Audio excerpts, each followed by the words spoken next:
नमस्कार साथियों। आज के वीडियो में हम चर्चा करेंगे जो 5 प्रकार की रिट हैं उनके बारे में।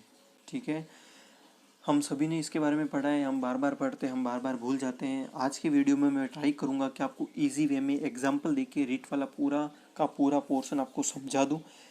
रिट किससे कहते हैं, कितने प्रकार की होती हैं, किस प्रकार से लागू होती हैं, कहाँ कहाँ लागू इसे नहीं कर सकते हैं, इसका अधिकार क्षेत्र क्या है, और इनसे संबंधित जो अन्य पॉइंट हैं जो अलग अलग एग्जाम्स में पूछे जाते हैं, चाहे ऑब्जेक्टिव टाइप क्वेश्चन हो, कथन कारण वाले हों, सत्य असत्य वाले हों, तो आज सारा कुछ मैं क्लियर करने की ट्राई करूँगा। आप प्लीज़ वीडियो को लास्ट तक ज़रूर देखिएगा। और एक छोटी सी गुजारिश है, अगर चैनल को अभी तक सब्सक्राइब नहीं किया है तो प्लीज़ कर लीजिए ताकि आपको इसी तरह के और वीडियो मिलते रहें। अब मैं फटाफट से स्टार्ट करता हूँ। सबसे पहले जानते हैं कि रिट होती क्या है। रिट उच्चतम और उच्च न्यायालय को प्राप्त एक प्रकार का विशेषाधिकार है जो कि उच्चतम और उच्च न्यायालय को मौलिक अधिकारों के हनन को रोकने और उसका प्रवर्तन कराने की शक्ति देता है। हम सभी जानते हैं कि हमको संविधान के द्वारा भाग 3 में अनुच्छेद 12 से लगा करके 35 तक मौलिक अधिकार दिए गए हैं। ठीक है, मौलिक अधिकार क्या होते हैं? जो हमें हमारा एक साधारण जीवन जीने के लिए, ठीक है, बेसिक जो हमारी लाइफस्टाइल है उसको फॉलो करने के लिए जो हमारे बेसिक अधिकार हैं, फंडामेंटल राइट्स हैं, मौलिक अधिकार हैं, वो होते हैं। ठीक है, जिसमें आपने पढ़ा होगा स्वतंत्रता का अधिकार है, समानता का अधिकार है, शिक्षा का अधिकार है, वो सारा कुछ। इसके लिए अलग से वीडियो बनेगा, आज इसको लंबा नहीं खींच सकते। तो जो भी हमको मौलिक अधिकार मिले हैं उनकी रक्षा के लिए उनका सरकार द्वारा या किसी सरकारी संस्था द्वारा या किसी अन्य व्यक्ति द्वारा उनका हनन ना हो, ठीक है, इसके लिए सुप्रीम कोर्ट और हाई कोर्ट को 5 तरह की रिट जारी करने का विशेषाधिकार प्राप्त है। अगर हमारे मौलिक अधिकारों का हनन होता है सरकार के द्वारा, किसी संस्था के द्वारा या किसी अन्य व्यक्ति के द्वारा, तो हम न्याय मांगने के लिए कहाँ जाएंगे? सुप्रीम कोर्ट या हाई कोर्ट के पास में। क्यों? क्योंकि अनुच्छेद 32 संवैधानिक उपचारों का अधिकार, ये भी हमारे मौलिक अधिकार के अंतर्गत ही आता है, जिसके अंतर्गत न्यायालय हमें न्याय देने से या हमारी सुनवाई करने से मना नहीं कर सकता। उसकी जिम्मेदारी बनती है कि वो हमारे मौलिक अधिकारों की रक्षा करे और उनका प्रवर्तन कराए। प्रवर्तन मतलब उनको लागू कराए, उनका इम्प्लीमेंट करवाए उनको। ठीक है, अब देखते हैं आगे। यहाँ पर एक बात ध्यान देने योग्य है, वो ये कि चूंकि अनुच्छेद 32 स्वयं में एक मूल अधिकार है, इसलिए उच्चतम न्यायालय इसे नकार नहीं सकता। भीमराव अंबेडकर ने भी बोला है कि अनुच्छेद 32 जो है वो संविधान की आत्मा है। क्यों? क्योंकि यह मौलिक अधिकारों का उपचार मतलब मौलिक अधिकारों की रक्षा करता है। अब आगे देखते हैं। वही अगर हम उच्च न्यायालय की बात करें तो वे अपने रिट संबंधी न्याय क्षेत्र के क्रियान्वयन को नकार भी सकते हैं। क्यों नकार सकते हैं? क्योंकि उच्च न्यायालय अनुच्छेद 226 के तहत मूल अधिकारों के हनन के मामले की सुनवाई करते हैं, जो कि एक मूल अधिकार नहीं है। अनुच्छेद 32 तो मौलिक अधिकारों के अंतर्गत ही आता है, इसलिए सुप्रीम कोर्ट मना नहीं कर सकता हमारी सुनवाई के लिए। परंतु जो उच्च न्यायालय, जो हाई कोर्ट्स हैं स्टेट के, उनको ये अधिकार जो है रिट का वो 226 अनुच्छेद के अंदर मिला हुआ है, जो कि मौलिक अधिकारों के अंतर्गत नहीं आता है। इसको ध्यान रखना, अच्छा पॉइंट है ये। अब जान लेते हैं रिट के प्रकार, फटाफट से देख लीजिए। उच्च न्यायालय और उच्चतम न्यायालय दोनों को ही 5 प्रकार की रिट जारी करने की शक्ति प्राप्त है। पहला कौन सा है? बंदी प्रत्यक्षीकरण। इसका लैटिन में जो टर्म है वो है हैबियस कॉर्पस।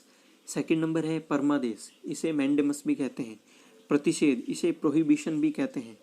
फोर्थ नंबर पर है उत्प्रेषण, इसे सर्टियरी भी कहते हैं। और फिफ्थ नंबर पर है अधिकार पृच्छा को वारंटो।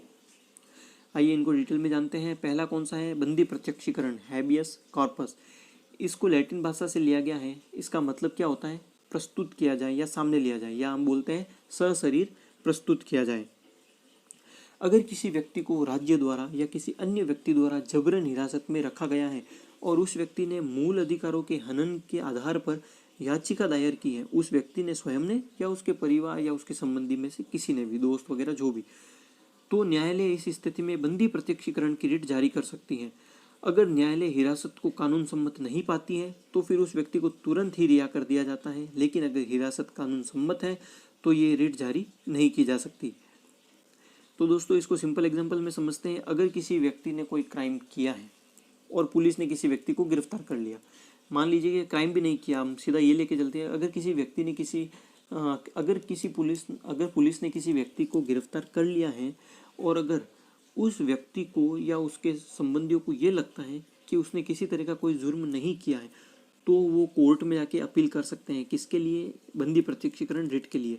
ऐसे मामले में कोर्ट रिट जारी करेगा कि उस व्यक्ति को सशरीर हमारे सामने प्रस्तुत किया जाए। क्यों? क्योंकि सजा देने का अधिकार या वो गुनहगार है या नहीं, ये जज करने का अधिकार किसको है? ये न्यायालय को है। पुलिस जज नहीं कर सकती कि उसने जुर्म किया या नहीं किया, उसको सजा देनी या नहीं देनी। पुलिस सिर्फ गिरफ्तार कर सकती है सूचना के आधार पर, ठीक है। ये फैसला कौन लेगा? ये कोर्ट लेगा। तो कोर्ट उस संस्था को, उस विभाग को बोलेगा कि भाई उस व्यक्ति को हमारे सामने सशरीर प्रस्तुत किया जाए, हम फैसला करेंगे कि वो गलत है या सही नहीं, सही है, दोषी है या दोषी नहीं है। अगर कोर्ट ये पाता है कि वो व्यक्ति जिसे गिरफ्तार किया गया है, बंदी बनाया गया है, वो दोषी नहीं है तो उसे तुरंत ही रिहा कर दिया जाएगा। परंतु अगर वो दोषी करार हो जाता है, दोषी साबित हो जाता है, तो उसे उचित दंड दिया जाएगा। यहाँ तक समझ में आ गया। बंदी प्रत्यक्षीकरण रिट किसी सार्वजनिक प्राधिकरण या किसी व्यक्ति दोनों के ही विरुद्ध जारी की जा सकती है, लेकिन ये कुछ मामलों में जारी नहीं की जा सकती। कब जारी की जा सकती है आपको पता चल गया। अगर किसी को गिरफ्तार किया गया है और रिट जारी करवाई गई है तो उस व्यक्ति को कोर्ट में, न्यायालय में न्यायाधीश के सामने प्रस्तुत करना होता है। न्यायाधीश ये फैसला करता है, न्यायालय फैसला करता है कि वो गुनहगार है या नहीं। अगर गुनहगार है तो उसे सजा मिलेगी, अगर गुनहगार नहीं है तो उसे रिहा कर दिया जाएगा। परंतु कुछ मामले ऐसे हैं जहाँ पर ये रिट जारी नहीं की जा सकती, जैसे कि अगर हिरासत विधि सम्मत हो तो ये जारी नहीं की जा सकती। अगर ये फैसला हो जाए कि भाई हाँ उस बंदे ने जुर्म किया ही है तो ये रिट खारिज हो जाएगी, ये जारी नहीं होगी। अगर कार्यवाही किसी विधानमंडल या न्यायालय की अवमानना के लिए हुई है, अगर किसी व्यक्ति को इसलिए गिरफ्तार किया गया है कि उसने विधानमंडल या न्यायालय के किसी आदेश की अवमानना कर दी है और उसके बाद में पुलिस ने उसे गिरफ्तार कर दिया है, और फिर अगर आप जाते हैं कोर्ट के पास के सर बंदी प्रत्यक्षीकरण की रिट जो है जारी कीजिए, तो वो जारी नहीं होगी। क्यों? क्योंकि उसने विधानमंडल या न्यायालय के आदेश की अवमानना करी है। अगर हिरासत न्यायालय के न्याय क्षेत्र के बाहर है, अगर जो गिरफ्तारी हुई है वो उस न्यायालय के न्याय क्षेत्र के बाहर है, उसके अधिकार क्षेत्र से बाहर है, ठीक है, तो वो न्यायालय उसकी रिट जारी नहीं कर सकता। फिर कौन सा न्यायालय रिट जारी करेगा? जिसके न्याय क्षेत्र में वो क्राइम हुआ है या ये घटना हुई है। तो यहाँ तक हो गया पहला बंदी प्रत्यक्षीकरण, आई होप समझ में आ गया होगा। दूसरा हम देखते हैं परमादेश, मैंडेमस जिसे बोलते हैं। इसका मतलब होता है हम आदेश देते हैं, वी ऑर्डर। परम आदेश, ठीक है, जो कि फाइनल आदेश है, जिसकी पालना करनी ही करनी है।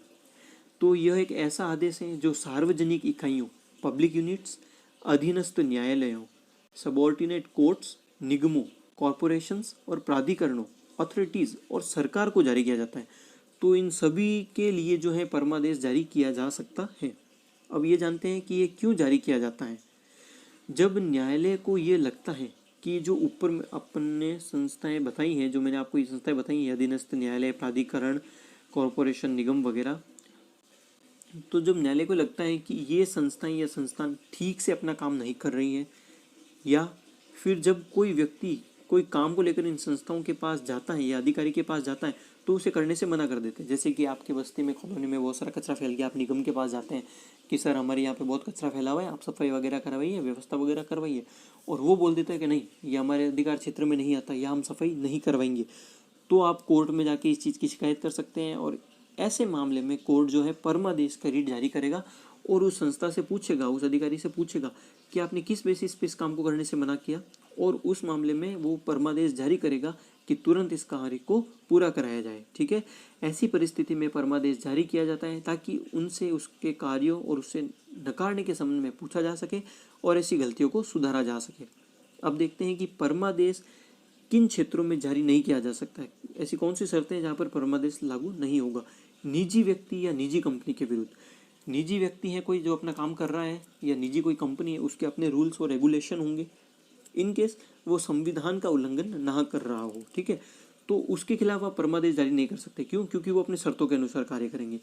ऐसे विभाग जो गैर संवैधानिक है, ऐसे विभाग जिनका संविधान में कोई उल्लेख नहीं है, जिनका गठन संविधान के नियमों के अकॉर्डिंग नहीं हुआ, तो उनके ऊपर भी आप जो है परमादेश जारी नहीं करवा सकते। इसके अलावा भारत के जो स्टेट्स के राज्यपाल हैं, राज्यों के राज्यपाल और राष्ट्रपति, इनके कार्यों के विरुद्ध भी परमादेश जारी नहीं किया जा सकता है, और उच्च न्यायालय के मुख्य न्यायाधीश के विरुद्ध भी परमादेश जारी नहीं किया जा सकता। ऐसे कार्य जिसका किया जाना विवेक पर निर्भर करता हो, मतलब कि उस कार्य को थोपा नहीं जा सकता। सिचुएशन के अकॉर्डिंग, विवेक के अनुसार उस कार्य का होना तय है, तो उसके ऊपर भी आप परमादेश जारी नहीं करवा सकते। अब आगे देखते हैं 3rd नंबर, प्रतिषेध, प्रोहिबिशन। प्रतिषेध का शाब्दिक अर्थ क्या होता है? रोकना या मना करना। ठीक है, इसे किसी उच्च न्यायालय द्वारा अधीनस्थ न्यायालयों या अधिकरणों को अपने न्याय क्षेत्र से बाहर के न्यायिक कार्य को करने से रोकने के लिए जारी किया जाता है। अब मैं छोटा सा एग्जांपल देता हूँ इसके लिए। मान लीजिए किसी व्यक्ति ने कोई ऐसा संगीन जुर्म कर दिया है या मर्डर वगैरह कर दिया है, ठीक है, और उसको किसी लोअर कोर्ट ने फांसी की सज़ा दे दी, जबकि है नहीं उसे अधिकार।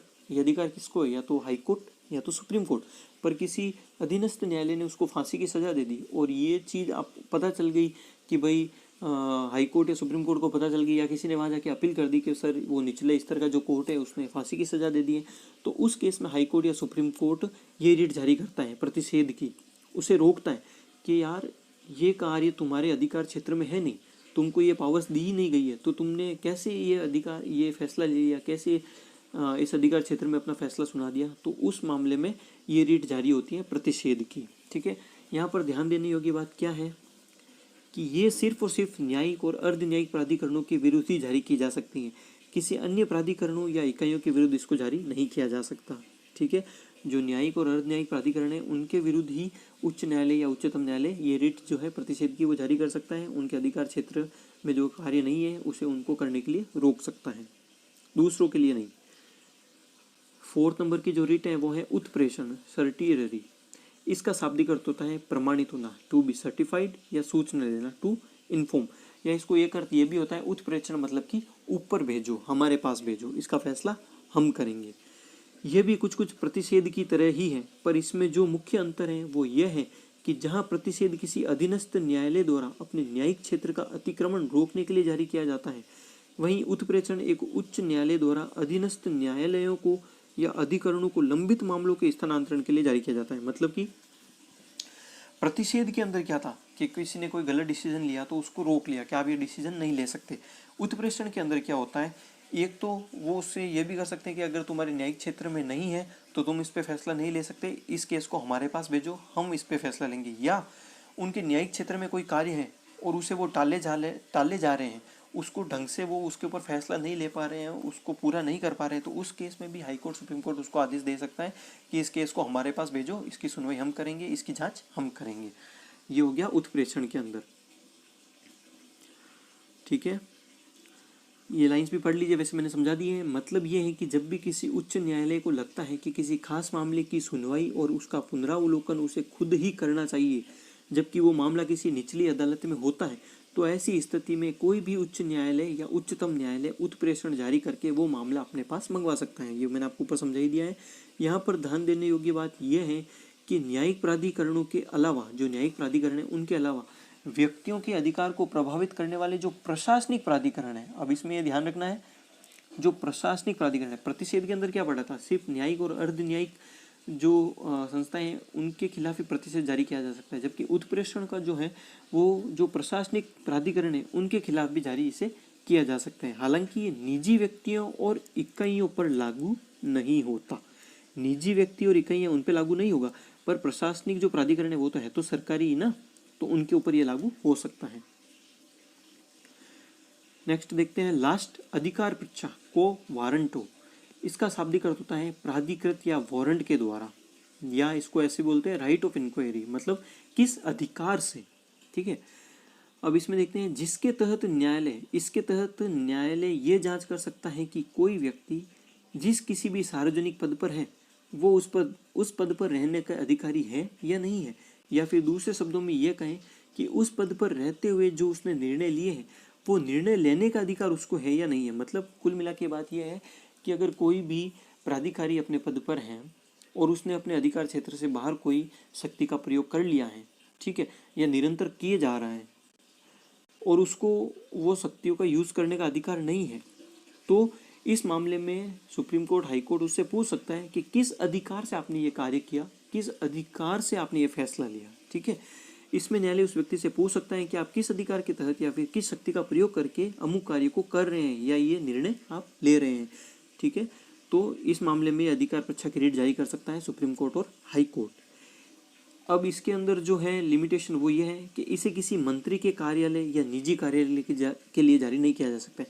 प्रशासनिक कोई कार्यालय है, संवैधानिक कोई कार्यालय है या न्यायिक कोई कार्यालय है, उसके खिलाफ तो जारी कर सकता है कोर्ट। पर अगर किसी मंत्री का कार्यालय है, मंत्री जो अपने स्वतंत्र रूप से काम करते हैं, किसी मंत्री का कार्यालय है या कोई निजी ऑफिस है, उसके लिए अधिकार परीक्षा की रिट जारी नहीं की जा सकती। वो अपने रूल्स और रेगुलेशन के अनुसार ही कार्य करेंगे, ठीक है। और दूसरी बात, इसे कोई भी इच्छित व्यक्ति जारी करने के लिए कह सकता है। मतलब इसके लिए ऐसा नहीं है कि किसी सरकारी ऑफिसर को लगाना होगा या जांच करनी होगी। अगर आपको भी लगता है कि किसी कार्यालय में जो कार्य है वो अधिकार क्षेत्र से बाहर हो रहा है, तो आप भी जाके कोर्ट में अपील कर सकते हैं इस चीज़ के लिए कि सर उनसे पूछिए कि किस अधिकार से वो ये कार्य कर रहे हैं। है ना इंटरेस्टिंग। अब देखते हैं कुछ पॉइंट्स जो और एग्जाम में बन सकते हैं। इससे ये डिसाइड होगा कि उच्चतम न्यायालय और उच्च न्यायालय में रिट की जो शक्तियाँ हैं वो उनका बैलेंस क्या है, किसको ज़्यादा है किसको कम है, ठीक है। उच्चतम न्यायालय और उच्च न्यायालय के रिट संबंधी कार्य क्षेत्र में भिन्नता, इसमें क्या क्या डिफरेंस है वो हम डिस्कस करेंगे। पहला पॉइंट, उच्चतम न्यायालय को रिट जारी करने का अधिकार अनुच्छेद 32 के तहत मिला है, ठीक है। ये हमने ऊपर डिस्कस किया था। उच्चतम न्यायालय को मिला है अनुच्छेद 32 में और उच्च न्यायालय जो हाईकोर्ट से उनको मिला है अनुच्छेद 226 में। तो अनुच्छेद 32 जो कि खुद एक मौलिक अधिकार है और उच्चतम न्यायालय सिर्फ मौलिक अधिकारों के लिए ही रिट जारी कर सकता है, जबकि जो उच्च न्यायालय की बात करते हैं तो उसे रिट जारी करने का अधिकार अनुच्छेद 226 के तहत मिलता है। वो मूल अधिकारों के अलावा किसी अन्य सामान्य कानूनी अधिकारों के लिए भी रिट जारी कर सकता है। कैसे? जो सुप्रीम कोर्ट है उनको अनुच्छेद 32 के अंदर 5 रिट की पावर मिली है और जो हाई कोर्ट्स हैं उनको अनुच्छेद 226 के अंदर रिट की पावर मिली है। तो अनुच्छेद 32 क्या है? संवैधानिक उपचारों का अधिकार, मतलब कि जहाँ पर व्यक्तियों के मौलिक अधिकारों का हनन होता है, सिर्फ उसी केस में सुप्रीम कोर्ट एक्शन ले सकता है, ठीक है। और वो इसके लिए बाध्य भी है, जैसा हमने देखा था। क्यों? क्योंकि अनुच्छेद 32 स्वयं एक मौलिक अधिकार है, जबकि हाई कोर्ट्स, उच्च न्यायालय जो है वो अनुच्छेद 226 के तहत रिट का यूज करते हैं। तो वो क्या है? मौलिक अधिकारों की रक्षा के लिए तो रिट जारी कर ही सकते हैं, जो दूसरे सामान्य कानूनी अधिकार हैं उनके लिए भी वो रिट जारी कर सकते हैं। जैसे कि हमने देखा कि कोई ऑफिसर जो है अपना कार्य नहीं कर सकता है तो वो उनसे पूछ सकता है आप काम क्यों नहीं कर रहे हो, या अपनी न्यायिक क्षेत्र से बाहर आप काम क्यों कर रहे हो, ठीक है। तो दूसरे जो सामान्य कानून है उसके लिए भी कर सकता है।